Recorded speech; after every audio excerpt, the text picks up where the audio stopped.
Bueno, Tony, vos sos un típico militante de la política. Empezaste muy joven a militar, ¿no?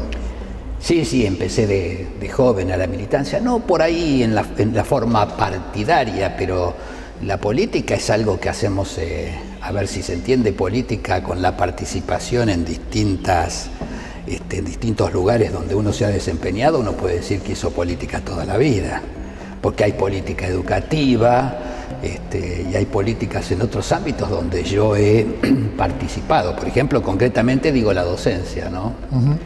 Así que, bueno, la política no es una mala palabra, por el contrario. Ahora, hoy más que nunca, que la política está presente y bueno, yo empecé desde joven, 17, 18 años. ¿Y recordás si hubo un episodio fundante que te decidió a involucrarte o en realidad fue algo que se fue dando casi sin darte cuenta? No, yo creo que todo tiene que ver en la vida con la formación familiar que uno haya tenido.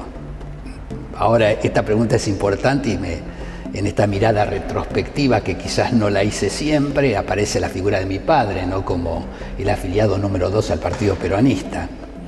Y bueno, uno se fue haciendo un poco contestatario en su juventud, en su rebeldía. Están frente a una persona que ya tiene 63 años y por lo tanto los contextos históricos fueron diferentes en determinados, digamos, telones de fondo de la historia. Pero el hecho me parece que tiene que ver también con la formación y con la impronta que uno vaya desarrollando, ¿no es cierto?, de su personalidad y su identidad. Yo siempre miré mucho más afuera y siempre traté de ser o ayudar a las personas o a la gente. Y esto me pasó no solamente en la vida de joven, sino en la vida de docente. Porque yo empecé siendo joven como docente rural y soy fundador de 2 museos. En María Ignacia Vela, el Museo Histórico y de Ciencias Naturales, y el de Maquinaria Agrícola, que lleva mi nombre, y que bueno, son lugares donde uno quiere mucho y ha hecho cosas mucho por preservar la historia, por preservar la identidad del partido de Tandil, por ser un investigador de pueblos originarios, por haber escrito más de 6 obras en coautoría con distintos profesionales y algunas en forma individual. Esto me ha llevado un poco a querer trabajar por los demás. Es algo natural, algo que me gusta y que voy a seguir haciendo seguramente, y que también trato de inculcarle a mis hijos. Es decir, que tu permanencia en la política hoy se alimenta de las mismas motivaciones de tu juventud. Sí, exactamente. En un momento determinado, cuando uno está en muchas ocasiones en la vereda de enfrente y critica determinadas cosas que no le gustan, también se tiene que involucrar con la realidad.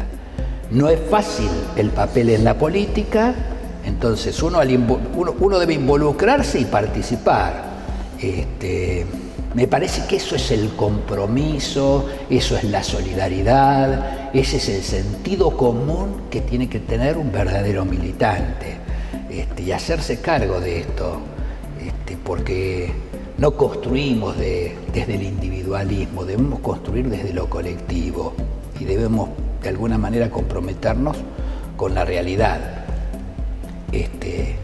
Esto me parece que es importante en la construcción ciudadana que hablamos, porque además muchas veces manifestamos que hay que construir desde lo colectivo. Bueno, pero para construir desde lo colectivo nosotros tenemos que dar testimonio. Y un poco el testimonio, ¿no es cierto?, en el caso particular, es la militancia, es escribir por los demás, pero también trabajar por los demás. Algunos lo hacen desde la política, desde la docencia, pero también se puede hacer desde cualquier ámbito. Se puede hacer incluso desde la tecnología. ¿Cómo definirías a la actividad política hoy en día? Para mí la gente es prioridad 1 en la política, y yo lo puedo hablar desde la práctica concreta. Yo soy concejal en el 2º mandato, entré en el 2007 y culmina mi mandato en el 2015. Para mí lo primero es la gente. Lo demás puede esperar, pero las necesidades de la gente, los reclamos de la gente, uno los tiene que que recibir y gestionar. Hay veces que logramos buenos resultados, otras veces no se puede, no podemos arribar a una buena gestión, pero lo importante es intentarlo y hacerlo. Esto significa, de alguna manera, no alejarse de la gente, porque a veces la política nos ubica en un plano, ¿no es cierto?, que nos encerramos detrás de un escritorio y a la tarde no salimos a recorrer los barrios o a militar, y me parece que hay que combinar e integrar las dos cosas. Pero la política no se termina allí, ¿no? La política sigue con tratar por todos los medios de plasmar proyectos que sean beneficiosos para la población donde uno está, donde uno vive, y también en proyección, ¿por qué no?, para la provincia de Buenos Aires, donde uno está inserto, porque esto no es una isla. Y en ese sentido yo le he dado mucha importancia a la política, pero también a los proyectos que he realizado a través de estos 8 años, que no son pocos. La última, vos tenés un diploma en gestión legislativa. Sí. ¿Eso sí, te facilitó de alguna manera tu trabajo aquí? Sí. Principalmente lo que tiene que ver con el rol. Ese es un estudio que hice yo en la UTN, y me sirvió muchísimo, porque, bueno, de alguna manera, más allá de que uno sea un político y la política sea muy dinámica, y siempre cuando hablamos de política también hablamos de organización. La gestión legislativa tiene que ver con la organización.